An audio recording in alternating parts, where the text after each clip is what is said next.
¿Qué tal? Buen día, ¿cómo están? Espero que muy bien. Bienvenidos nuevamente a una lección más de la clase de métodos de estudio bíblico. Es nuestra intención en esta lección, de la lección número 10, que podamos ver el penúltimo método que vamos a analizar de parte de nuestro Dios. Ya hemos recorrido hasta el día de hoy 9 metodologías completamente distintas, probablemente entre sí. Pero en el análisis de cada una de ellas tenemos que ser honestos y francos, que independientemente cuál uses, todas tienen una misma finalidad. Que tú puedas extraer el verdadero sentido y significado en interpretación de lo que la palabra de Dios dice, que lo puedas aplicar a tu vida y que aplicándolo surta efecto esa hermosa transformación en glorificación y santificación que Dios está esperando de ti y que Dios está esperando de mí como hijos de Dios. Entonces, pues vayamos a la metodología número 10. Esta metodología eh, que vamos a analizar comprenderá un sinfín de situaciones para tener cuidado al usarla y sobre todo para que usándola verdaderamente genere su propósito en sí misma. Pero no obstante, vamos a orar, vamos a encomendarnos a Dios. Padre bueno y amado, gracias nuevamente por una oportunidad más. Hemos ya rebasado más de la mitad de este cuatrimestre y podemos pensar, Dios, que hasta aquí nos has ayudado. Pero no obstante, seguimos necesitando de ti y seguimos pidiendo tu ayuda, Dios. Síguete manifestando, oro por no solamente por mi vida, para que pueda ser un buen instrumento, hábil, capaz y útil delante de tus manos, Dios. Pero oro también por los alumnos, para que sin importar la circunstancia que estén viviendo, tú los ayudes a mantenerse constantes y fieles a la obra que ya has comenzado en ellos a través de este tipo de estudio aquí en la universidad. Los bendigo, Dios, en el nombre precioso de Cristo Jesús. Te bendigo a ti y te pido, Espíritu Santo, también. Ven a nuestras vidas. Tú sé el que revela, tú sé el que manifieste en la palabra de Dios. Y que ante esa expresión nosotros quedemos simplemente expectantes de obedecer y ante la obediencia poder ser transformados por ti. Te necesitamos, Espíritu Santo. Ven. En el nombre precioso de Cristo Jesús. Amén y amén. Bueno, como te comentaba, ya estamos llegando, aunque todavía falta por lo menos más de un mes en cuestión del cuatrimestre, junto con esta lección. Eh, Podemos ser honestos, estamos ya terminando de enseñar las metodologías o de exponerlas en ese sentido para entonces rumbo en la etapa final, en la recta final del cuatrimestre, poder hacer ejercicios y ejercicios que te puedan bendecir en el nombre de Cristo Jesús en la aplicación de las metodologías. Entonces es muy importante que no desmayes, que puedas continuar en la carrera que Dios te ha puesto en este tiempo y ante cualquier circunstancia generes en madurez esa constancia delante de Dios. Bueno, la metodología que el día de hoy vamos a analizar es la metodología devocional, método devocional. Al hablar de la metodología devocional, tengo que explicar primeramente lo que significa. La palabra devoción proviene del latín, devotiones, y en ese latín como tal es buscar una dedicación o una consagración. Pero me llama mucho la atención, por lo menos lo que expresa el Internet con respecto a la palabra devoción. Y número uno, tengo que hacer un paréntesis. Probablemente cuando se entienda lo que verdaderamente significa devoción, al entendido del diccionario español, podremos más bien definir y entender que muy probablemente por eso la palabra no existe. La palabra devoción no existe en los idiomas, tanto en el hebreo como en el griego ni en el arameo. No existe esa palabra usada bíblicamente. No es que no exista como idioma. Sí existe en el idioma, pero no se usa bíblicamente. Las únicas versiones bíblicas que ocupan de la palabra devoción, que por lo menos en mi entender de todas las versiones bíblicas que tengo, es la Biblia latinoamericana y la Biblia eh, de las Américas. Esas dos versiones sí usan, y solamente en dos versículos, específicamente en Corintios, la palabra devoción, pero la usan como un añadido, no porque venga en el original, no porque venga en el idioma griego como tal. Podríamos decir, Reina Valera no usa la palabra devoción nunca, o devocional nunca, nunca, nunca en toda su traducción. ¿Y por qué probablemente no la usa? Porque muy probablemente tendrá mucho que ver con el sentir que por lo menos mi corazón ha generado al paso de los años referente a la metodología devocional. Pero para ello nuevamente vamos a analizarla. La palabra devoción, o que es propio de devocional, significa provocar a la entrega total a una experiencia, por lo general de carácter místico. Es también la irresistible atracción hacia una idea, una persona, un rey, un santo, un dios, una persona amada o un ser vivo.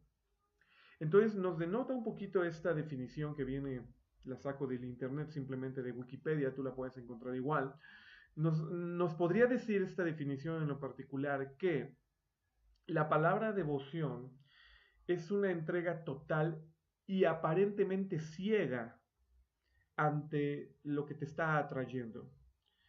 De hecho, si somos francos, la metodología devocional, como es en su entendido, trata de provocar eso. Trata de provocar que haya una entrega total, una entrega completa, aún por encima del entendimiento. Y esto es de sumo cuidado, ¿por qué? Porque lamentablemente me he encontrado con sin fin, podría decir, del uso de la metodología devocional, simplemente por querer atraer o querer generar esa entrega total, obviamente a Dios y obviamente a Cristo y al Espíritu Santo. Cuando se usa esta metodología, se pasa por alto la interpretación de los pasajes.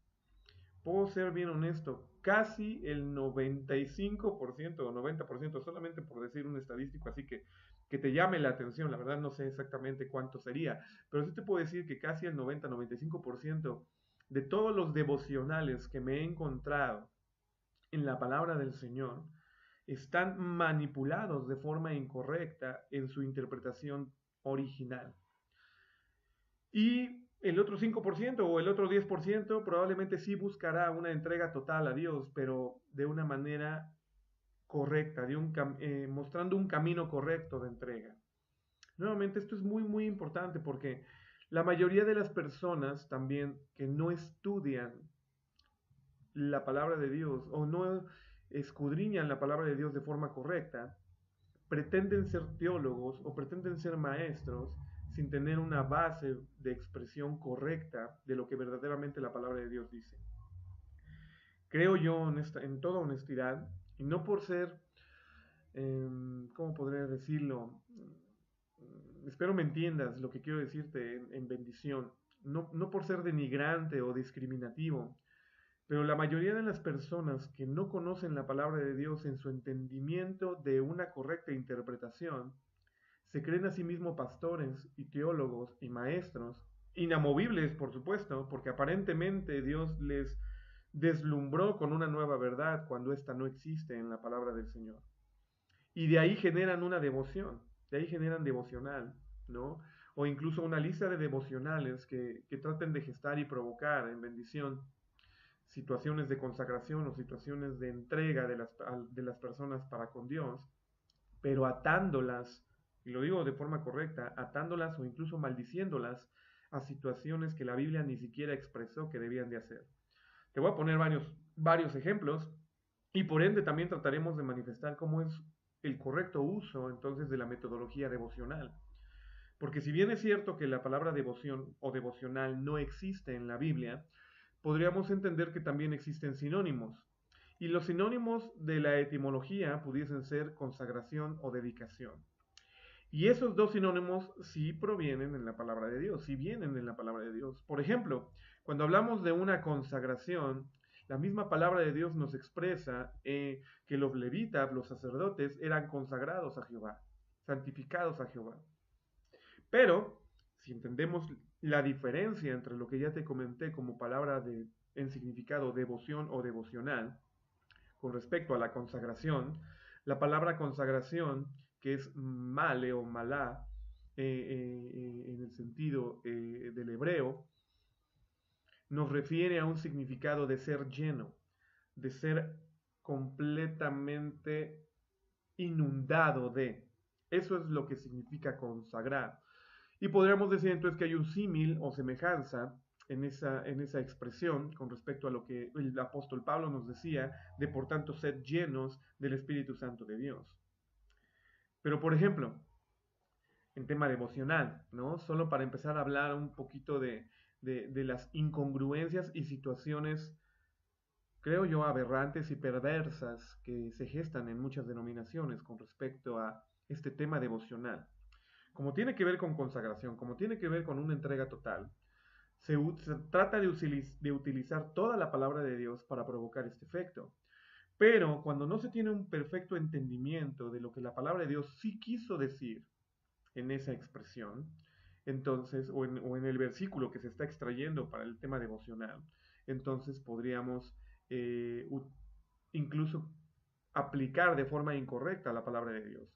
Y esto es lo que termina haciendo de algunas denominaciones o de algunas corrientes cristianas, ¿no? O cristocéntricas. Por ejemplo, en el tema de lo que estamos viendo del consagración, que tiene que ver con ser lleno, parecería entonces que me puedo ir fácilmente a una palabra en Gálatas cuando dice, por tanto, sed llenos del Espíritu Santo de Dios. No os embriaguéis con vino en el cual hay disolución, más bien sed llenos del Espíritu Santo de Dios. Y al usar esta expresión, entonces podríamos usar en tema devocional lo que tantas veces se ha aparentemente predicado por muchas corrientes denominacionales con respecto a la llenura del Espíritu Santo, que significa para ellos, embriágate del Espíritu Santo de Dios. ¿Por qué? Porque ya lo dijo así el apóstol Pablo, no os embriaguéis con vino, pero sí embriágate con el Espíritu Santo. Y promueven una situación aberrante, te lo digo de parte del Señor, no solamente por entender la palabra de Dios, una situación aberrante de descontrol y de literalmente una aberración espiritual, de que se tiran al piso y empiezan a revolcarse y empiezan a echar espumarajos o no paran de reír y no paran de gritar y no paran de saltar y empiezan descontroladamente a agitarse,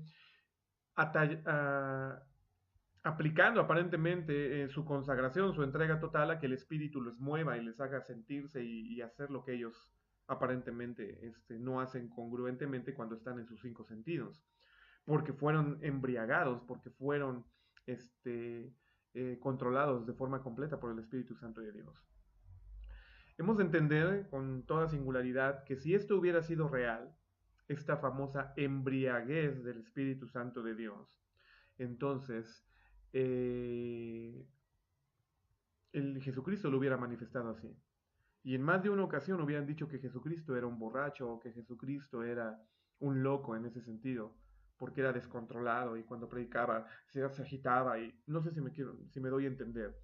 No quiero herir ninguna susceptibilidad, pero sí quiero aterrizar lo que es verdaderamente bíblico y lo que es verdaderamente la expresión de parte de Dios. En más de una ocasión me he dado cuenta que en ese tipo de manifestaciones Dios no está presente, pero sí está presente otro tipo de espíritus. Para alguien que esté escuchando esta clase podría decir, bueno, entonces me estás diciendo que cuando yo mismo lo experimenté, no me llenó el Espíritu Santo, sino que me llenó otro espíritu, y entonces a lo mejor cortarías este video y te alejarías de la enseñanza. Yo lo que te quiero decir en bendición es que hay que ser centrados, hay que ser congruentes a la palabra de Dios y entender lo que verdaderamente sí dice la palabra de Dios. La palabra de Dios nunca refiere a la llenura del Espíritu Santo con una embriaguez, nunca. Aunque esté en el contexto de Gálatas, es decir, no os embriaguéis con vino en el cual hay disolución, antes sed llenos. El tema de embriagarse es literalmente que te dejes dominar por.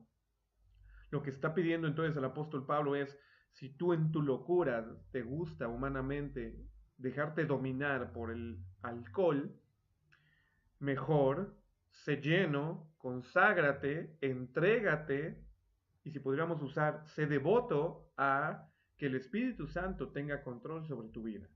Pero el Espíritu Santo tiene control sobre tu vida cuando hay una manifestación perfecta en el fruto del Espíritu, como lo vimos también en Misión y Propósito de la Iglesia, pero también en la expresión de los dones. Pero es un todo.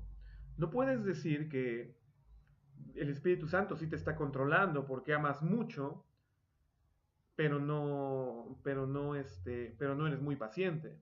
No, no, no. Cuando es la totalidad del control, cuando es la llenura, como Pablo lo está expresando, entonces debemos de entender que el Espíritu Santo de Dios te hará manifestar sus 9 cualidades en fruto, y que cuando hay una expresión de don espiritual manifestado a través del Espíritu Santo, entonces junto con la potencia de las 9 características del fruto del Espíritu, se da una manifestación completa. Y es entonces sí donde Jesús era lleno del Espíritu Santo cuando sanaba, pero también cuando volcaba las mesas, pero también cuando fue a la cruz, pero también cuando les dijo sepulcros blanqueados o generación hipócrita. ¿Hasta cuándo sabré de soportar? Entonces, en todas las expresiones de Jesucristo, independientemente lo que podamos ver aparentemente ante nuestros ojos, hubo una llenura del Espíritu Santo promoviendo el don espiritual o promoviendo la acción. Lo que quiero decirte entonces es, debemos de entender en una bendita historia que el tema devocional tiene que estar aterrizado a una correcta interpretación bíblica. Si el tema devocional no está aterrizado a una correcta interpretación, te harán hacer locuras o incluso pecar delante de la presencia de Dios al hacer otro tipo de situaciones que Dios no indicó. El ejemplo más propio también sería como se juega mucho con una persona que fue con su pastor, le dijo que se quería dedicar por completo a Dios y que quería obedecerle, que ya estaba harto de su vida pasada. Y el pastor le dijo, no te preocupes, ve a tu casa y Dios te va a hablar a través de tu Biblia. Ok, entonces la persona se llegó a su casa y en arrepentimiento obviamente oró y le dijo, Dios, yo quiero que tú me guíes, yo quiero que tú me hables y me digas qué es lo que tengo que hacer. Y así como Ave María, dame puntería, solo por decir la frase, agarra la Biblia y le pone el dedo. Y dice, y Judas fue y se ahorcó. Inmediatamente entiende que Dios le está diciendo, vete y ahórcate. Entonces, pues se queda, no, yo creo que me equivoqué. Después, agarra y dice, bueno, Dios se vuelve a meter en oración, quiero que nuevamente me hables, me quiero consagrar a ti, quiero tener esa devoción, entonces lo voy a volver a hacer. Y entonces vuelve otra vez a abrir la Biblia rápido y va y pone un dedo. Y dice, lo que tengas que hacer, hazlo tú igual. Entonces te quedas, híjole, se queda esta persona, ¿no? Ya me dijo que me ahorcara, ya me dijo que lo hiciera igual, no, señor, creo que te equivocaste. Después abre por tercera vez y pone su dedo nuevamente y dice en un versículo, no tardes al cumplir lo que a Jehová has prometido. Entonces, aparentemente esta persona fue y se ahorca. Es un chiste, obviamente, pero lo que te quiero decir es que no es un chiste en la práctica. Tristemente, como te comento, hay un 90-95% de personas que tratan de usar de forma incorrecta la metodología devocional de consagración cuando no hay una unión a estudiar la palabra de Dios y escudriñarla para entender verdaderamente lo que el pasaje está diciendo. Y entonces terminas haciendo sonsadas, por decirlo de una manera bonita, ¿no? Terminan haciendo cosas que no competen a la verdadera obediencia a Dios y a la verdadera consagración, para que entonces a través de eso, pues sientan que sí se consagraron y que Dios sí los está escuchando. Yo no dudo, y te lo digo de corazón, en la manifestación del Espíritu Santo de Dios. Es más, la promuevo al 100% en mi vida y en el ministerio. Pero hay cosas que no son y no competen de parte del Señor. Si competieran y verdaderamente fueran así, entonces te diría, Dios las hubiera expresado tácitamente en su palabra, con una interpretación correcta, de una manera buena. Otro peligro que existe en cuestión del tema devocional, nuevamente, es que incluso todo lo que es el tema de espiritualista, los espiritistas, y aún incluso dentro del esoterismo, fíjate el tamaño de palabras que te estoy diciendo. Aún dentro del esoterismo y de los espiritistas, es decir, de las personas que no invocan a Dios para consagrarse de forma correcta delante de su presencia, existe la Biblia. Y usan la Biblia en los evangelios, y usan la Biblia en los salmos, y usan la Biblia en los proverbios, para entonces generar estas invocaciones aparentemente al Espíritu de Dios, y entonces provocar milagros en tu vida. Tanto que incluso en el tema devocional, estas personas, devocional recuerda, es una entrega total para obtener un beneficio también, una entrega total a la divinidad, una entrega total a la experiencia, para entonces que a través de la palabra de Dios haga o surta un efecto milagroso la palabra de Dios simplemente por leerla y simplemente por entregarte a. Por ejemplo, solo por leerlo me encontré en internet y en una bibliografía, un libro de esoterismo que menciona y relata del Salmo número 1 al Salmo 150, para qué sirve cada uno de los salmos en el esoterismo. Y cómo podrías usar simplemente por una repetición vana y por una falsa devoción el Salmo 1 para X cosa, el Salmo 2 para X cosa, el Salmo 3 para X cosa. Y obviamente para adquirir beneficio, ¿no? Solo te lo voy a leer por cómo ellos lo plantean. El Salmo 1 para sanar a una mujer que tiene peligro de aborto. El Salmo 2 para apaciguar una tormenta interior. El Salmo 3 para que tengas más dinero. El Salmo 4 y así se sigue. Entonces te digo, la verdad es muy triste y todavía peor en ese sentido cuando este tipo de personas que ya no tienen que ver con la cristiandad, ya no tienen que ver con el cristianismo, ya no tienen que ver con ser hijo de Dios, porque están consultando demonios, porque están consultando espíritus inmundos para obtener sus beneficios en ese sentido, usen incluso de la palabra de Dios para que a través de una cierta devoción o entrega a estar recitando y a estar rezando y a estar con una vela y con un conjuro, conjurando literalmente los salmos, entonces obtengas ese beneficio. Te digo, la realidad, esto es aberrante y perverso literalmente delante de Dios.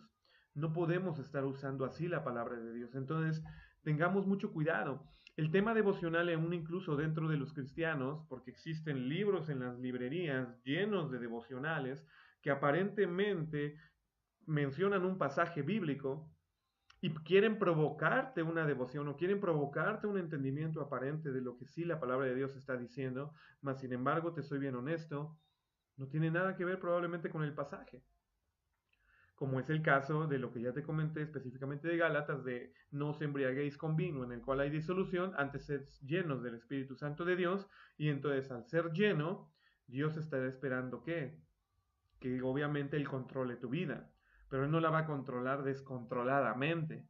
Él no te va a tomar como zombie y va a empezar a hacer manipulación sobre tu vida, ¿no? Es que me levanté a las 3 de la mañana y no supe qué hice, pero me puse a dar tumbos y me puse a rodar en la sala y eso lo sentí que era una expresión de Dios en mi vida.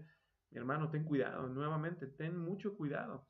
Porque por usar de forma incorrecta la palabra de Dios es que entonces le damos puerta a que Satanás literalmente, entonces opere en tu vida.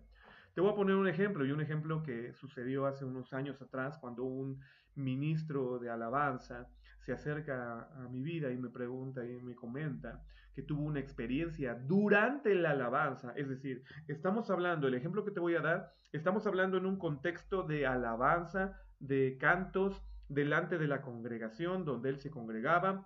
Él era el ministro de alabanza y de repente dice él que fluyó el Espíritu Santo de Dios y que se empezó a manifestar a través de la alabanza y que en ese momento él sintió cómo su cuerpo se desprendió y que pudo ver su cuerpo tocando el instrumento y ministrando y que aparte él veía cómo se movía y que en eso lo tomaron dos seres que no pudo identificar, que sintió al principio miedo, pero que después le dieron aparentemente una paz y que lo llevaron a un tipo viaje astral.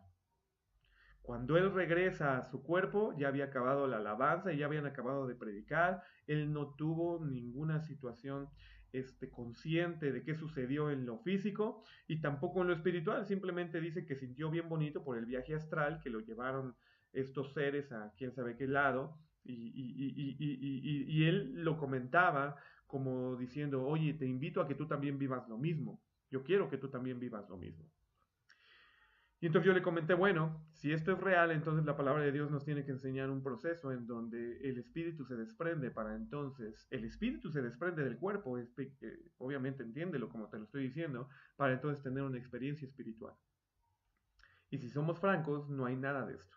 No existe ningún pasaje bíblico que te pueda avalar un viaje astral de parte de Dios. Al contrario, existen muchas situaciones aberrantes en cuestión de esoterismo, en cuestión de hechicería, en cuestión de brujería, que provocan este tipo de viajes astrales, desdoblamientos como ellos los conocen, para que entonces, literalmente, se provoque la experiencia. Esto no proviene de Dios y tenemos que ser muy cuidadosos, pero este pastor, este ministro de alabanza ya estaba de alguna manera engolosinado y creyendo y motivando en su congregación que incluso vivieran viajes astrales. Y esto no proviene de Dios, entonces debemos de tener mucho cuidado. No dudo que Dios se manifieste en la intimidad como se manifestó y te hace vivir experiencias de éxtasis, como lo que relata Pedro en Hechos, como lo que relata Juan en la isla de Patmos, como algunas manifestaciones, pero son contadas también esas manifestaciones con respecto a qué, con respecto a la consagración, sí, física y emocional que estos hombres tenían.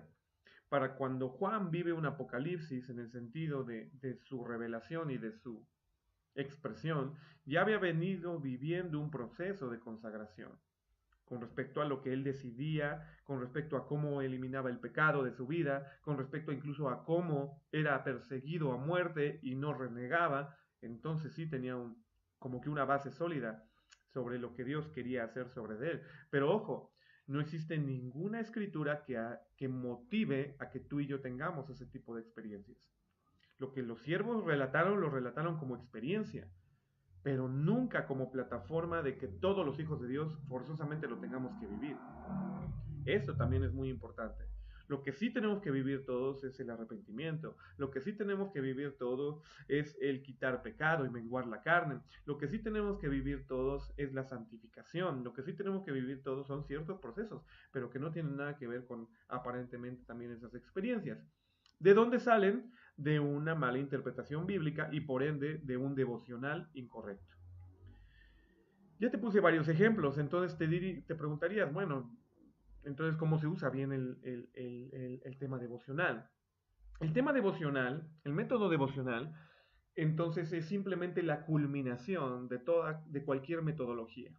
Así lo podemos entender. El tema devocional, en su uso correcto, te va a provocar entonces que tú obedezcas a Dios.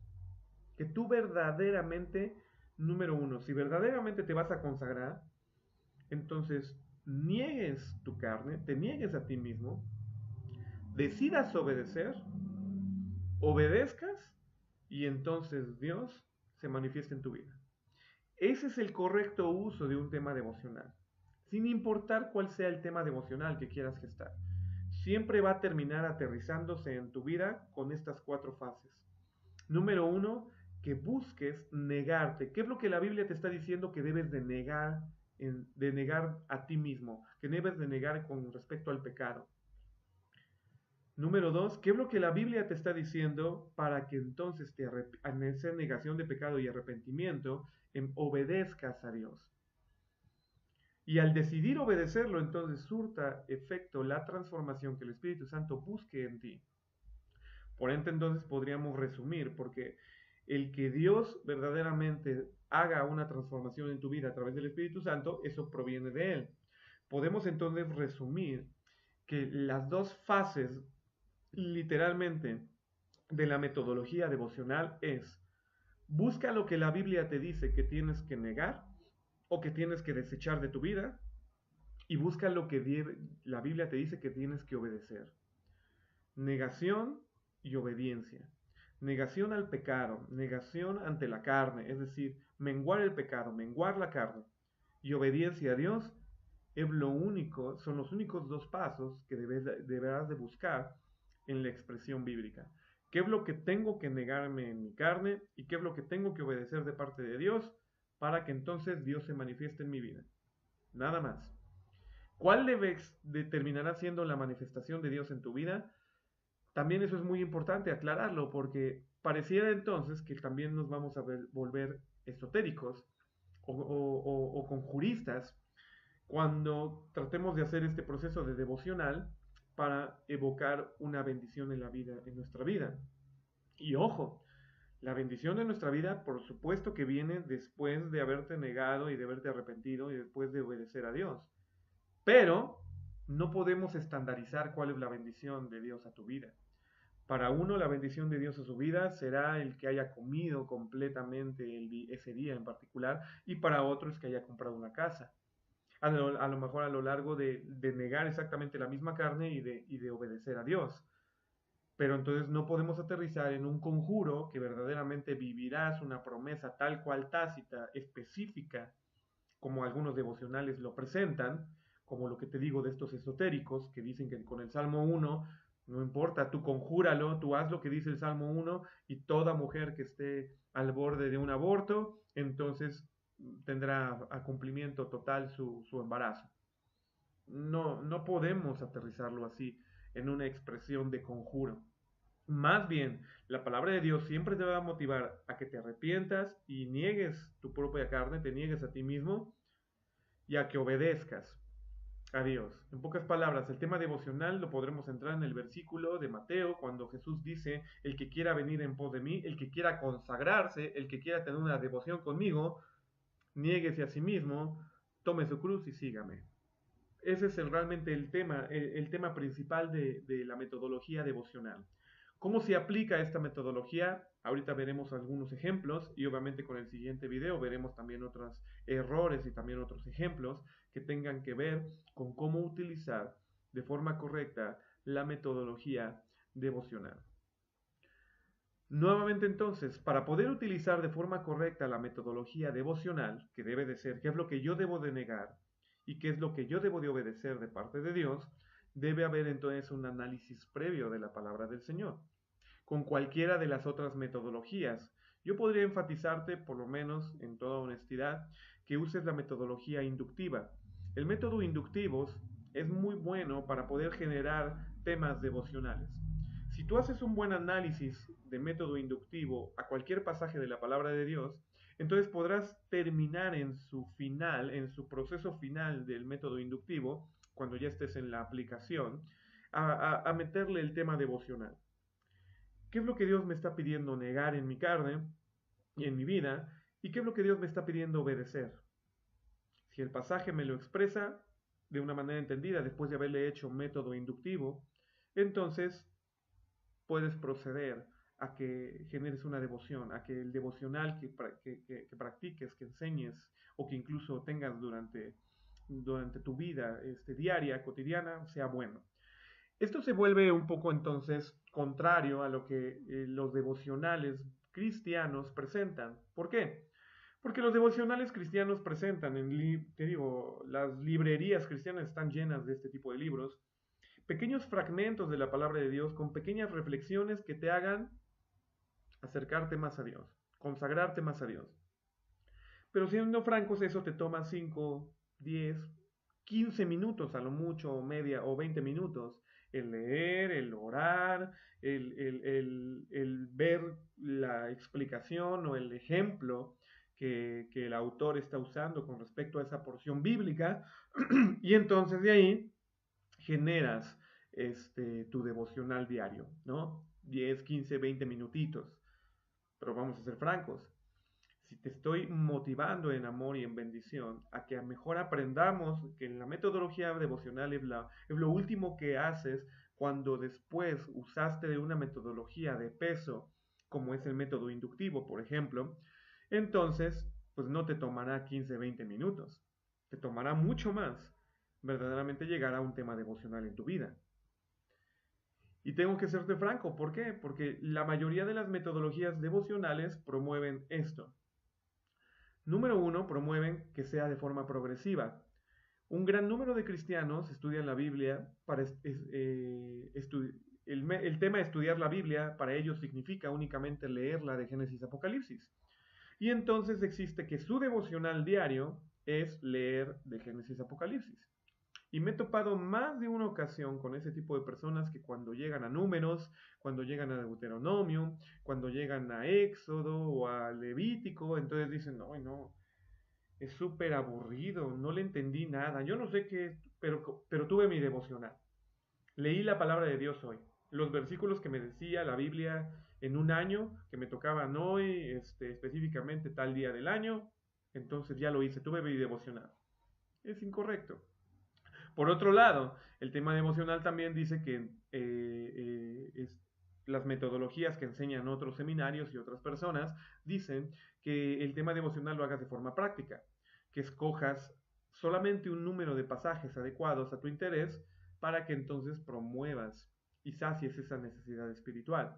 Pero entonces parecería nuevamente que el tema devocional se está usando de forma esotérica, se está usando de forma de conjuro.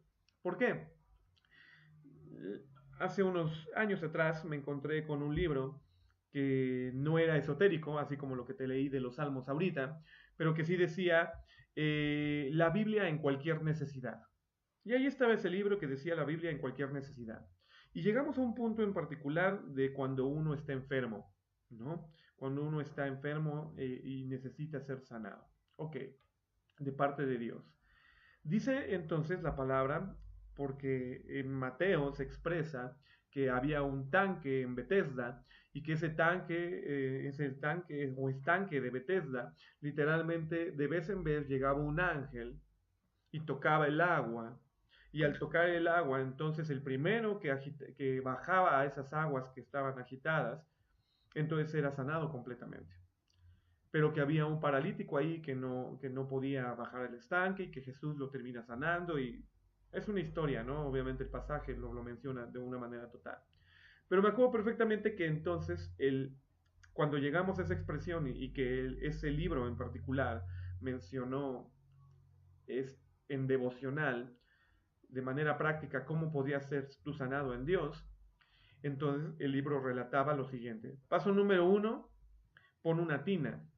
Paso número 2, pídele a Dios que a través de su Espíritu Santo mueve el agua. Y cuando tú veas que el agua se está moviendo, paso número 3, métete y en ese momento serás sanado. Eso decía en el devocional. Obviamente presentaba todo el esquema como base escritural de que si Dios podía a través de un ángel mover el, el estanque, en aquel entonces el estanque de Bethesda, entonces literalmente pues tú lo podías hacer también de forma mística en tu casa. Y así lo promovía. Por otro lado, me he topado también con otros libros, en lo particular, que promueven el uso de los ángeles. Y son libros cristianos que están en librería y que te hablan de que entonces tú conjures a los ángeles y los obligues a hacer tu voluntad. Tanto que incluso en internet te encuentras con predicaciones de falsos apóstoles y de falsos profetas que conjuran a los ángeles y los obligan a hacer su voluntad en la tierra. El otro día nos presentó un ministro, un pastor de una congregación, estábamos comiendo en su casa y nos dice, oye Fabián, quiero que veas este video. Y nos puso rápidamente 10, 15 minutitos aparentemente de un apóstol, de toda la sarta de situaciones que estaba diciendo en contra de la Biblia, en contra de la gente incluso que estaba presente, en contra del Espíritu Santo. Pero eso sí, dijo que él tenía ya tal autoridad delante de Dios que incluso chasqueaba sus dedos y decía, Ángel, hazme la cama, y que la cama se hacía. Ángel, hazme la maleta, tengo que salir de viaje. Y la maleta se movía ahí y empezaba a guardar lo que necesitaba. Él ni siquiera tenía que decir, ponme tal camisa, ponme tal pantalón, no. Él simplemente con chasquear y decir, hazme la maleta, ya el ángel sabía lo que iba a necesitar y por eso entonces la maleta estaba súper hecha. Eso es de Dios, mis hermanos, te lo digo de corazón, tengamos cuidado. Pero esa es una segunda manera, ¿no? Que tomes cualquier porción bíblica y entonces en ese momento generes el tema devocional para saciar tu necesidad espiritual. Incorrecto. El método progresivo es incorrecto. El método práctico es incorrecto. No se puede usar así el tema devocional. El tema pastoral. La vida cristiana no es una emoción momentánea, sino un proceso que dura toda la vida. Y entonces se dice, fíjate qué interesante, como el proceso pastoral es un proceso que debe ser de años, se piensa entonces que el Hijo de Dios puede seguir pecando sin ningún problema. Y hay muchos pasajes que dicen entonces, y avalarían aparentemente en tema devocional, no te preocupes si volviste a pecar. No, pues todos somos humanos y todos pecamos y bueno, pues sigamos delante de Dios y no hay ningún problema. O sea, cuando Dios verdaderamente, cuando analizas el tema del pecado, te está diciendo que lo erradiques de tu vida. Y porque te ha dado poder sobre el pecado. Es lo primero que te ha dado poder, el Espíritu Santo. Cristo cuando muere destruye el poder del pecado sobre los hijos de Dios, sobre todo aquel que en él cree, diría Hebreos, ¿no? Entonces, si entendemos esa expresión, entonces estaría también mal un devocional, entendiéndose de tema pastoral. No, la devoción y consagración que tengas a Dios, esa que se haga de a poquito, al fin que Dios te conoce y tengamos cuidado, tampoco es así. El tema personal, y yo creo que es el más peligroso, es que esta metodología devocional la utilices solamente para ti. Cuando la Biblia no es de interpretación privada, dice Pedro. No es de interpretación privada. Entonces, no, es que hoy Dios me dijo que no sé, ¿no? ¿Qué poder decir en un tema devocional, ¿no? Que obviamente sea personal, pero que no tenga nada que ver con los demás. Ok, hoy Dios me dijo que voy a visitar Hungría y que voy a estar en Hungría en un viaje y que a través de ese viaje solamente para mí me va a dar 5 millones de dólares. Eso es lo que Dios me dijo en el devocional. ¿Y cómo te lo dijo?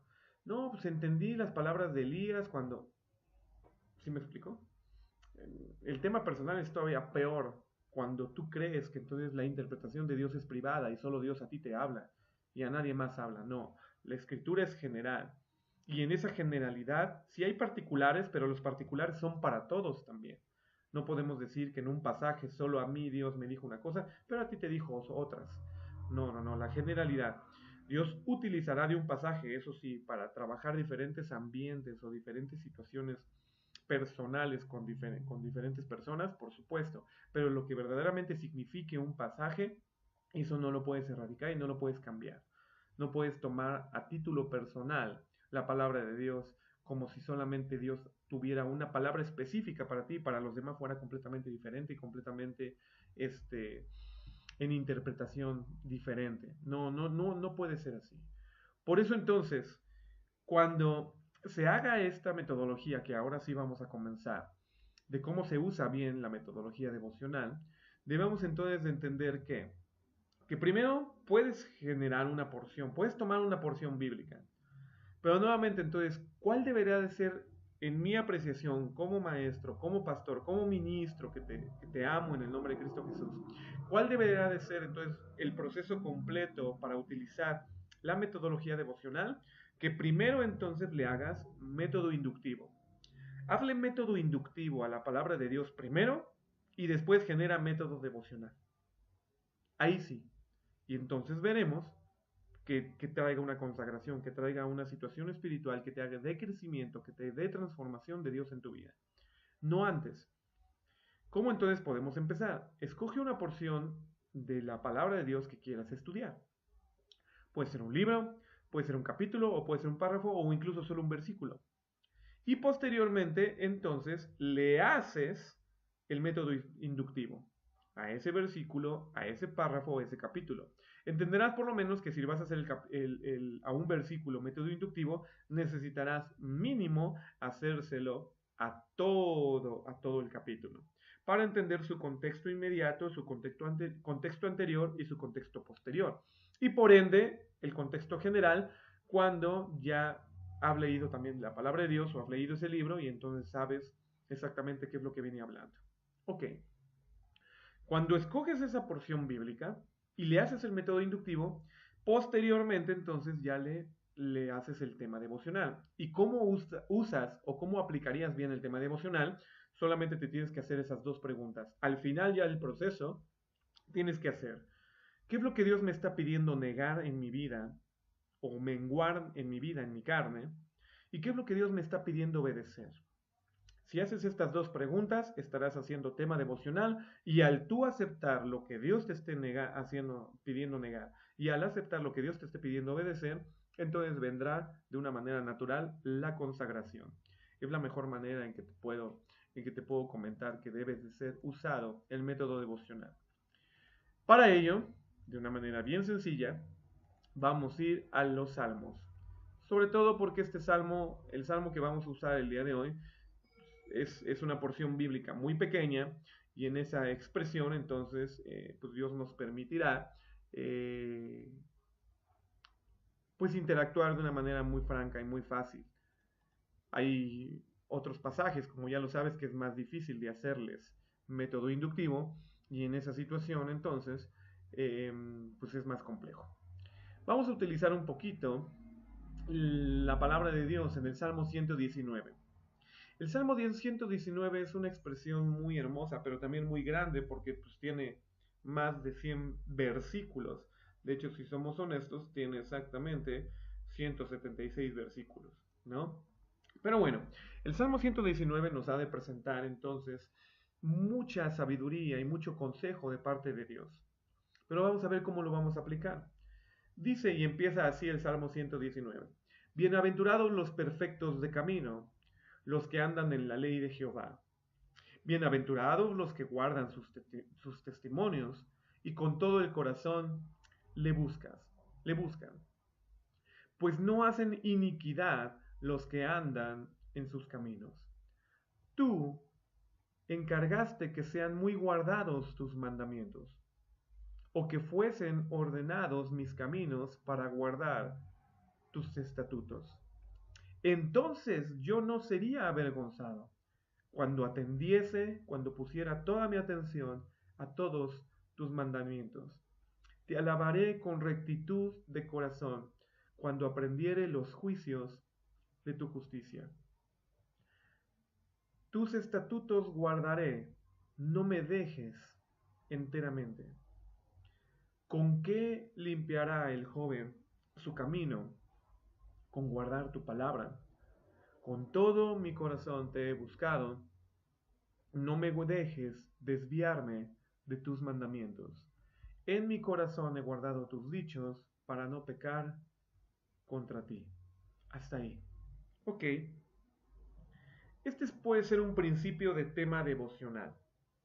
Todo el Salmo, pero específicamente imaginemos que abriste uno de esos libros de los que ya te he comentado que existen, de librería, de biblioteca cristiana, y te dice el día de hoy, Salmo 119, versículo 9. ¿Con qué limpiará el joven su camino? Con guardar tu palabra. Y solamente expresa eso. Ok. Bueno, aquí qué es lo que la palabra de Dios verdaderamente sí estaría diciendo. Y a lo mejor aparecería en ese mismo libro que te comento, ¿no? Que sacaste de la librería, que sacaste de la biblioteca, que tienes ahí en tu buró como un tema devocional diario. Y te dice, bueno, ¿con qué limpiará el joven su camino? Con guardar su palabra. Y te pone un ejemplo, a lo mejor, de que hace muchos años una persona cayó en la cárcel. Y que al caer en la cárcel tenía todo un currículum, tenía obviamente un archivo, tenía toda su vida pasada, obviamente estaba ya archivada en cuestión de todo lo que hizo para llegar a la cárcel. Y que una vez llegaron a alguien y le promovió y le dijo un abogado que si atestiguaba en un juicio específico contra un jefe de cartel, porque él había sido, a lo mejor estaba dentro de ese cartel, inmediatamente quedaría borrado su expediente y no quedaría ningún registro, obviamente saldría libre, pero quedaría borrado su expediente. Es lo que le están ofreciendo, ¿no? De alguna manera, en cuestión de beneficios y atestigua contra este cartel, ¿no? Contra este jefe de cartel. Ok. Dice que atestiguó, te termina diciendo el ejemplo, te termina diciendo ahí la historia, la historieta, ¿no? Que atestiguó y que en ese momento salió libre y que al salir libre entonces simplemente ya quedó libre y quedó limpio su expediente y ya nadie más supo que lo que había pasado en el pasado y tampoco la ley porque lo habían borrado. Ok. Y dice entonces que esa es la aplicación devocional a tu vida. Que si verdaderamente haces lo que Dios te esté pidiendo, inmediatamente con que limpiará el joven su camino, pues entonces literalmente lo limpiará como este reo limpió su vida al obedecer y atestiguar en contra de este jefe de cartel. Y se acaba el tema devocional, entonces tú dices, ay, qué bonito, bueno, Dios me va a perdonar y se va a olvidar de todo mi pasado, siempre y cuando yo guarde su palabra. Aunque pareciera, ya después de generarte este ejemplo en tema devocional, que hay cierta congruencia con los principios bíblicos, porque la palabra de Dios dice que cuando tú te arrepientes, literalmente Dios niega completamente tu pasado y lo borra, y Miqueas capítulo número 2 dice que incluso tus pecados los toma y los entierra en el fondo del mar y nunca más se vuelve a acordar de ellos. Aunque pareciera que existen otros elementos que traer específicamente para darle peso a que es la manera en que el joven puede limpiar su camino, puede limpiar su pasado, con guardando su palabra y obedeciendo a Dios. La realidad es que eso es completamente equivocado en tema de interpretación para el Salmo 119. ¿Por qué? Porque lo que en contexto sí nos está diciendo el pasaje es que el camino que ha de ser limpio, que el camino que ha de ser benditamente allanado, no es el camino pasado, sino el camino futuro. Imagínate un empedrado, imagínate una vereda a transitar, en la montaña, en el valle, donde sea. Imagínate lo que vas a caminar. ¿Con qué vas a limpiar ese camino para no tropezar? Y la palabra limpiar, literalmente en el hebreo, es quitar lo que estorba, para que tengas un tránsito adecuado.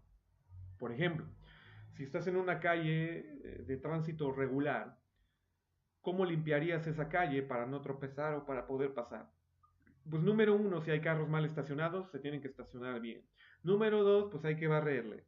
Y si tú eres un transeúnte o peatón y de repente hay hierba crecida en las banquetas, para que puedas tener un buen acceso o un buen camino sobre las banquetas, pues hay que quitar toda esa hierba. Hay que talarla, hay que barrerla, hay que literalmente provocar una limpieza del camino. Pero el contexto nuevamente no está hablando del Salmo 119, versículo número 9, no está hablando con respecto al camino pasado, está hablando al camino futuro, con que el joven, y al hablar del joven, está hablando del inexperto, del que no conoce, del que se puede tropezar y lastimar, del que por ir corriendo incluso, también nuevamente se puede tropezar y se puede lastimar, o se puede perder al ver que no se ve bien la vereda, ¿no? Imagínate ahora que estás en una montaña y estás caminando una vereda y de repente pierdes el rastro de esa vereda porque hay mucha hojarasca, porque hay mucha hierba crecida o porque incluso llovió la noche anterior y los rayos tiraron los árboles y la vereda no se ve bien, entonces te podrías perder. Lo que necesitarías hacer es limpiar el camino para que entonces puedas transitar bien. ¿Y cómo lo puedes limpiar? Con guardar tu palabra. Otra interpretación sería, fíjate, en tema devocional, ¿no? Otra interpretación sería, bueno, con guardar tu palabra. Eso significa entonces que necesito comprar una Biblia y tenerla en un cofre. Y dentro del cofre con llavecitas, yo ya tengo guardada la palabra de Dios. No le va a pasar nada. Y cuidado el que toque mi Biblia o la quiera lastimar o doblar, porque no, es el tesoro, es la palabra de Dios. Y el Salmo 119 me dice que la tengo que guardar, que la tengo que proteger. Y entonces somos muy obedientes a la palabra de Dios, y para entonces que me vaya bien y yo tenga limpio mi camino, tengo en ese cofrecito o en ese buró con llave la palabra guardada. Otros son, perdóname la expresión, peores en la interpretación, porque dice con guardar tu palabra. Bueno, ¿dónde la voy a guardar? En mi bolsillo. ¿O dónde la voy a guardar? Voy a comprar una Biblia así chiquita y la voy a tener aquí en mi bolsa de mi camisa. Y ahí todo el tiempo ando guardando la palabra de Dios, guardando la palabra de Dios, guardando, que no se me caiga, que la tenga cerca. Y entonces creo que con eso ya está limpio mi camino. Y a lo mejor vivo una situación difícil en la vida, o termino en un accidente, o termino en una fornicación, o termino pecando muy gravemente, pero creo que mi camino está limpio porque aquí tengo la Biblia. Más de una ocasión me he topado con gente que llega por primera vez a la iglesia y se analiza su vida espiritual y se analiza su vida física y les comentamos, ¿no? Oye, ¿y qué haces normalmente? O sea, con la palabra de Dios, ¿por qué sigues en este pecado? ¿Por qué sigues en esta situación? No, no, no, no, no, no, no. Yo diario leo mi Biblia, pastor. Diario la leo y no dejo de orar y no dejo de encomendarme a Dios diario. Pero mi vida está tan desdichada y mi vida está tan mal. Pero sí, sí, sí, no, no, no, no, yo diario la guardo. Es más, la Biblia en su casa, pastor, la Biblia en su casa siempre está en una repisa abierta, para que todo el mundo vea lo importante que es la Biblia en mi casa. ¿Sí me explico? Tengamos cuidado, mis hermanos. Lo que verdaderamente el pasaje sí está diciendo, haciendo el exégesis, es que la palabra de Dios, la ley de Jehová, porque de hecho eso es lo que está hablando el salmista, la ley de Jehová, los estatutos, te van literalmente a provocar una bienaventuranza si guardas sus testimonios. Pero no es guardarla. Fíjate qué importante, qué interesante. Si los reyes de Israel hubieran leído este pasaje, hubieran probablemente entendido lo que sí hicieron durante toda su vida. La mayoría de los reyes de Israel tenían por obligación que transcribir la palabra de Dios, toda la ley de Jehová, en un libro nuevo. Y entonces iban a la ley de Jehová y la transcribían. La ley de Jehová y la transcribían. Y a lo mejor el rey decía, ya con eso, ya cumplí, ya estoy guardando sus mandamientos. Pero terminaba matando y terminaba fornicando y terminaba pecando, como termina diciendo la mayoría de los reyes en Crónicas y en Reyes. La frase famosa de, y este hizo lo malo delante de los ojos de Dios. ¿Cómo que hizo lo malo? Si aparentemente tenía la palabra de Dios guardada en su vida. Otra de las cosas también que hacían los judíos por práctica moralista y religiosa dentro de sus vidas es las famosas mesuzas. Y las mesuzas guardaban la ley de Jehová y sus mandamientos físicamente enrollados y escritos, pegados en los dinteles de las puertas, para que Dios bendijera la puerta y la casa. Y ya simplemente porque ahí estaba guardada y ahí, y casi religiosamente tendrían que salir y reverenciar la mesusa y tocarla para entrar y para salir, y tocarla y para entrar y para salir, y ¿sí me explicó? Y ya con eso ya creían entonces que Dios los iba a bendecir.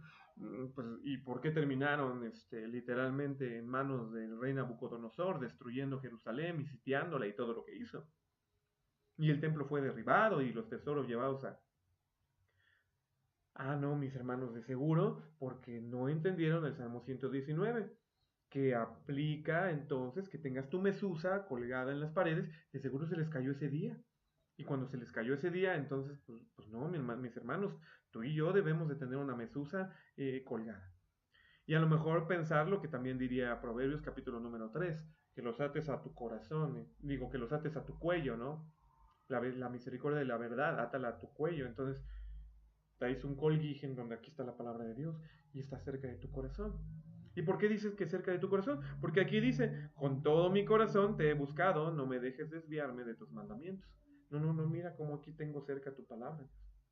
Es más, tan literal que hace en los años 1800, me acuerdo, aparentemente hubo un testimonio, no sé si fue verídico o no, que esa persona decía que Dios le salvó por cumplir el Salmo 119, porque hubo una balacera en el bar donde se encontraba y él tenía la Biblia en su chaqueta, en el bolso de adentro, y que literalmente la bala que entró, que no era una bala de gran calibre, pero la bala que entró se albergó en la Biblia porque estaba cerca de su corazón. Y desde ese día cumple al 100% entonces tener la Biblia cerca de su corazón, y entonces es como limpió su camino y como Dios lo bendijo. Mis hermanos, eso fue circunstancial, si es que sí, pasó así. No tiene nada que ver con el cumplimiento verdaderamente devocional de lo que la palabra de Dios dice. Entonces, ahora sí ya resumiendo, lo que la palabra de Dios sí dice es que la ley de Dios, todos sus estatutos, todas sus ordenanzas, todos sus mandamientos deben de ser ¿qué? Buscados de corazón, con todo corazón, con toda honestidad, con toda devoción, si lo quieres ver así, con toda entrega, para perseguir cumplirlos. No matarás, no darás falso testimonio, honrarás a tu padre y a tu madre. Cada mandamiento, guardarlo en tu corazón. Para que entonces, literalmente, no hagas iniquidad. Pues versículo 3, no hacen iniquidad los que andan en sus caminos. El camino de Dios puede estar lleno de basuras, puede estar lleno de hojarasca, puede estar lleno de situaciones pecaminosas si nosotros no aprendemos a limpiar ese camino a través de la palabra de Dios. ¿Cómo lo haremos entonces? Entendiendo este principio devocional de lo que estamos viendo. Tú te encargaste que sean muy guardados, tú me encargaste que sean muy guardados tus mandamientos, o que fuesen ordenados mis caminos para guardar tus estatutos. Entonces yo no sería avergonzado cuando atendiese a todos tus mandamientos. Y esta es la frase culminativa, porque podríamos decir, del devocional, de lo que estás extrayendo del Salmo 119, versículo 9 en particular. Cuando atendiese, cuando obediese, cuando obedezca, perdón, cuando obedezca todos tus mandamientos. Muchos preguntan y con toda honestidad por qué les sigue yendo como les va en la vida. Cuando ellos mismos, cuando atestiguan que sí cumplen ciertas cosas de la palabra de Dios, pero otras no, eso no es importante. Para mí sí es importante tener este amor, pero tener paciencia, no, mi hermano, eso es de los santos, no, eso no tiene nada que ver conmigo. Yo recién soy muy paciente, yo lo quiero ahorita, ya. Si me explicó, no, mi hermano, tienes que atender a todos sus mandamientos, tienes que atender a todo lo que Dios prescribe. No, mi hermano, en temas de amor, pues amar a la familia y al vecino probablemente y a los hijos, pero al que te hace daño, no, mi hermano, eso no, eso es muy difícil, ¿eh? Eso no, eso yo creo que Dios se equivocó cuando nos pide que amemos a nuestros enemigos. No, eso está mal, no, eso no tiene nada que ver. Es más, eso es del Nuevo Testamento. Yo mejor atiendo a lo que dice el Antiguo Testamento. Que maldito el que me maldiga y bendito el que me bendiga. No, mis hermanos, tengamos cuidado. Entonces, lo que sí está diciendo es que atendamos, obedezcamos a todos sus mandamientos. Te alabaré con rectitud de corazón. ¿Qué significa con rectitud de corazón? Trataré de obedecerte sin torcer tu mandamiento. Eso es una rectitud de corazón. Es como aquel hijo, ¿no? El padre le pide al hijo que haga la cama y que limpie su cuarto. Y cuando regresa el padre ve que el cuarto está ordenado y ve que la cama está hecha y le alaba y le bendice el padre. Y de repente agarra el papá astuto y le pregunta, oye, por cierto, ¿pero qué hiciste con toda la basura? Y se da cuenta que la basura la metió debajo del- de la cama y que los juguetes, que todo lo que estaba tirado, no lo ordenó como el padre lo pidió, simplemente lo metió en cajas y así como que pareciera que todo estaba ordenado. Eso es tener un corazón torcido. Un corazón recto buscará hacer perfectamente, correctamente lo que Dios está instruyendo. Y obviamente buscará cumplir todo el mandamiento, no parte de todo. Hijo, ¿ya sacaste la basura? Pues le eché en bolsas, pero todavía sigue en la cocina. Entonces no estás obedeciendo. Obedecer es cumplir todo el mandamiento. Tus estatutos guardaré, y guardaré es vigilaré cumplirlos. Ya estamos viendo entonces lo que significa guardar. No significa que te los eches a la bolsa o los lleves siempre en tu celular o algo así. No, te está diciendo entonces más bien que vigiles cumplirlos. no me dejes enteramente. Y ahí sí, entonces, ¿con qué tendré un camino allanado? ¿Y cómo podré pasar el camino que un joven en particular tiene que transitar? Vigilando cumplir su palabra, que es lo que significa guardar tu palabra. Con todo mi corazón te he buscado. No me dejes desviarme de tus mandamientos. Y esto es muy importante porque el salmista entiende que la carne doblega fuertemente contra el espíritu. Y el salmista está pidiendo, y en tema devocional está pidiendo, pídele a Dios, y es añadido, que te ayude a no desviarte.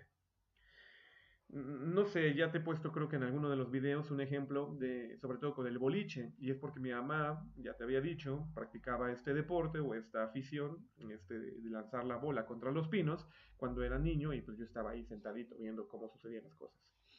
De vez en cuando me gusta también jugarlo, ¿no? Aunque es caro y pues no vamos mucho. Pero bueno, lo que te quiero comentar es, esta porción de no me dejes desviarme de tus mandamientos, te lo quiero poner como ejemplo, el boliche.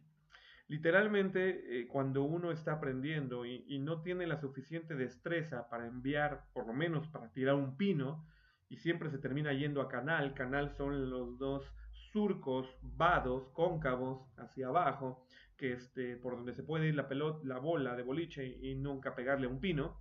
Cuando esto sucede en una instancia en lo que uno aprende al verdaderamente con técnica lanzar la bola y empezar a tirar pinos, existen unas como que barras metálicas que se levantan antes del canal para encaminar la bola sin importar lo que suceda, cómo la envíes, a qué velocidad y a qué dirección, para encaminar la bola a que por lo menos tires un pino. Y esto se hace con los principiantes. Obviamente ya con los que van adquiriendo buena destreza, se bajan esas líneas de apoyo, podemos decirle así, para que no se vaya a canal y por lo menos tires un pino, ya bajan las líneas y entonces pues ya lo que tires. Esta sería la mejor descripción en amor y en bendición, que significa no me dejes desviarme de tus mandamientos. Ayúdame levantando esos estorbos para que si me voy para acá, no termine yéndome al canal, no termine yéndome si me voy también para acá al hoyo. Termine siempre dando, por lo menos tirando un pino, ¿no? Siendo excelente en algo, en lo que por ser joven empiezo a madurar y entonces lo empiezo a hacer siempre bien, siempre bien, siempre bien.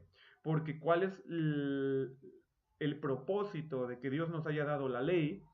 El Salmo en el 119, versículo 3 dice, porque los que guardan y andan, ya no solo guardan, sino que transitan, caminan en tus caminos, en tus mandamientos, no pecan.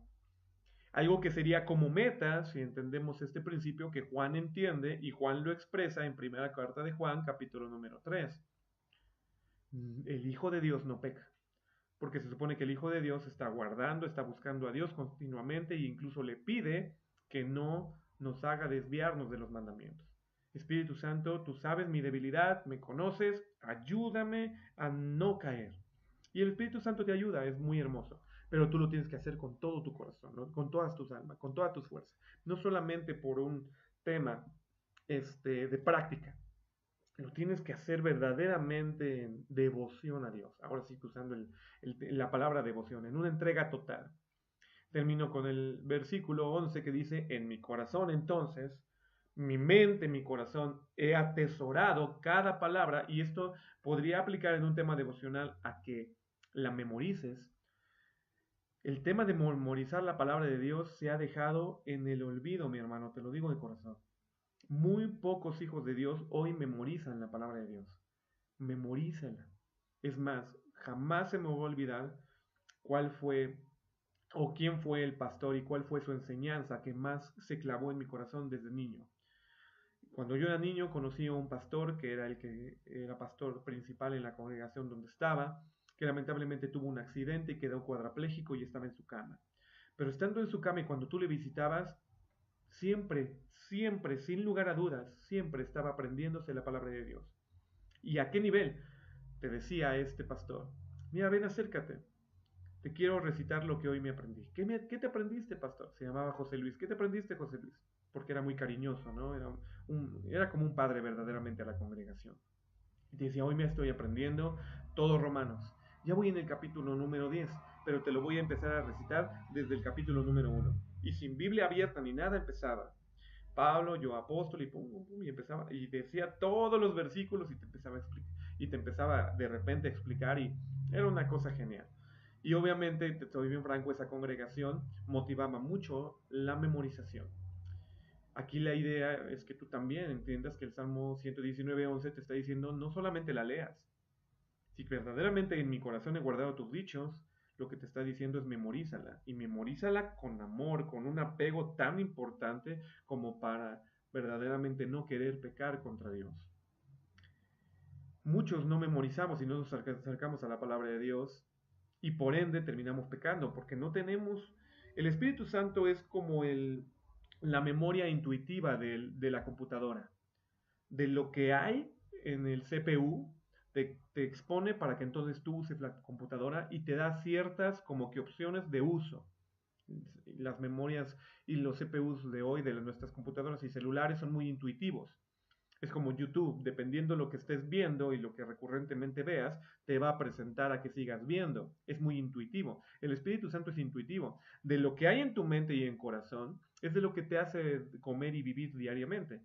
Y ahora imagínate qué pasaría si constantemente, en lugar de memorizar y de atesorar en tu corazón la palabra de Dios, atesores chistes en doble sentido, o atesores vulgaridades, o atesores, pues entonces, siéndote muy franco, por más que digas que eres hijo de Dios y por más que digas que eres ministro, pues el Espíritu Santo va a tomar de lo que hay en tu corazón.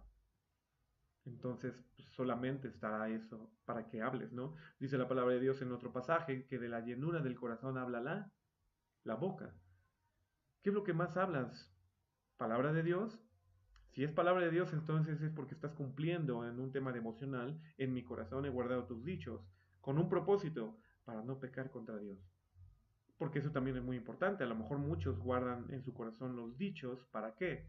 Pues para ganar un concurso, como en Estados Unidos sucede. Muchos en los años 70, en los años 80, la memorización era una obligación porque había concursos estatales, incluso nacionales, de memorización bíblica. Y la vida del joven era simplemente un estrago, o sea, ya tenían novios por doquier y ya tenían chicas embarazadas sin casarse y todo eso. Ah, pero eso sí, cómo memorizaban la palabra de Dios, tanto que por cita, versículo y todo, pero no, aquí está diciendo cuál es el propósito. No pecar contra Dios. Muchos teólogos también memorizan la palabra de Dios para referir la aparente sabiduría y conocimiento que tienen y con eso sorprender a toda la gente y decirles, mira, como yo memorizo. Te digo de corazón, ese no es el fin. El fin entonces de un tema devocional en el versículo 11 es que no peques contra Dios. ¿Cómo no vas a pecar contra Dios? Guardando sus mandamientos. ¿Cómo vas a guardar sus mandamientos? Pero aún incluso aunque es carne y puedes pecar, pídele a Dios que no te haga desviarte de ellos. Pero sobre todo entiende que guardando eso podrás limpiar tu camino.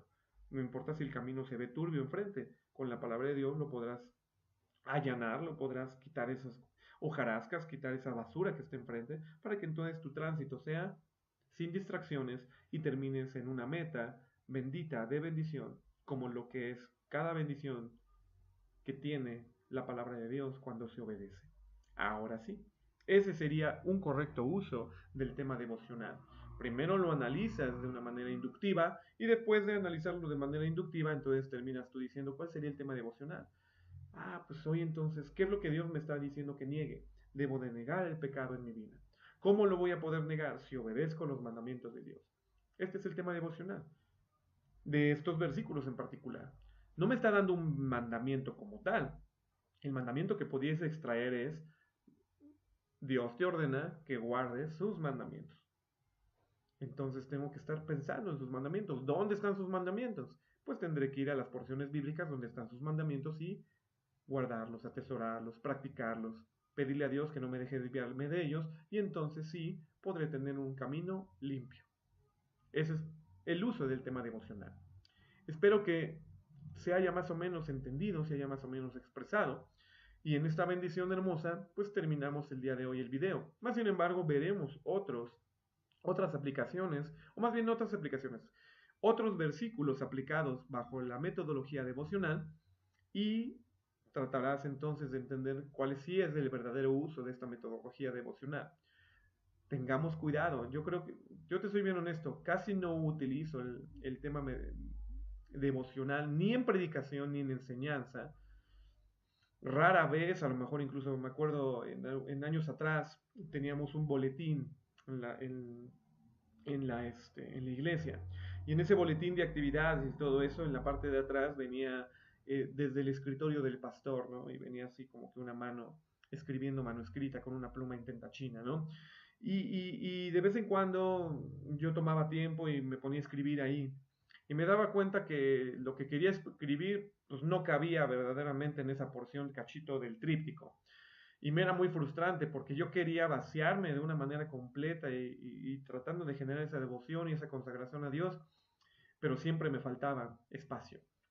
Y lamentablemente cuando lo quería acomodar o quitar algunas palabras o ejemplos o muchas situaciones, terminaba a lo mejor incluso pensando que, híjole, mejor no lo presento porque, pues porque le va a hacer falta esto, porque le va a hacer falta esto. No quiero que se piensen mal, no quiero que se equivoquen al pensarlo o al no poner de forma completa lo que quiero poner.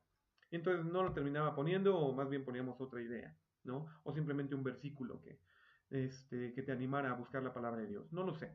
Pero qué sí te quiero decir es, el tema devocional casi ya no lo uso, la metodología devocional casi no la uso ya en mi vida, en el sentido de solamente buscar el versículo y ya que llene a mi vida. Y, no, no, no. Lo que más hago ya en mi vida es tomarme tiempo para analizarla, sentarme, meditar en ella, hacerle exégesis, hacerle método inductivo, hacerle alguna metodología profunda y que entonces sí de eso se derive en 5 o 10 minutos delante de Dios en oración y en arrepentimiento o en devoción delante de mi Dios, ese acompletamiento con el tema devocional. Dios, me has revelado en tu palabra que debo de menguar esto, que debo de dejar esto, que debo de arrepentirme de esto. Perfecto, te voy a obedecer, te voy a buscar en esto, pam, pam, pam, termino orando y entonces encaminándome a obedecer a Dios. Eso es lo que más hago. Entonces, pues podríamos decir que ya mis devocionales pues ya no duran 5 o 10 minutos solamente de leer la palabra de Dios. Eso también es importante, ¿no? Pero bueno, trataremos de que esto se vuelva una práctica. Pero ¿qué se debe de volver una práctica? Es lo que te he estado mencionando desde el principio. Se debe de volver una práctica el uso de las metodologías de estudio para que entonces teniendo una buena solidez y una buena tierra trabajada, puedas llegar a este tema devocional y decir, ok, es entonces cuando ya Dios me está pidiendo que haga esto y cuando Dios me está pidiendo que deseche esto, entonces lo voy a hacer. Y entonces sigues caminando en tu transformación y como diría el apóstol Pablo en Colosenses, vas de gloria en gloria transformados a esa imagen delante de Dios. Amén. Eso es bendición. Digo en Corintios, según de Corintios, de gloria en gloria vas siendo transformado. Bueno, ante esta apreciación, dejamos aquí el video, seguimos con el siguiente video, seguimos en contacto, esperemos que tú también hagas lo propio y que te pongas listo con tus tareas y continuemos con este cuatrimestre. Que Dios te bendiga. Gracias.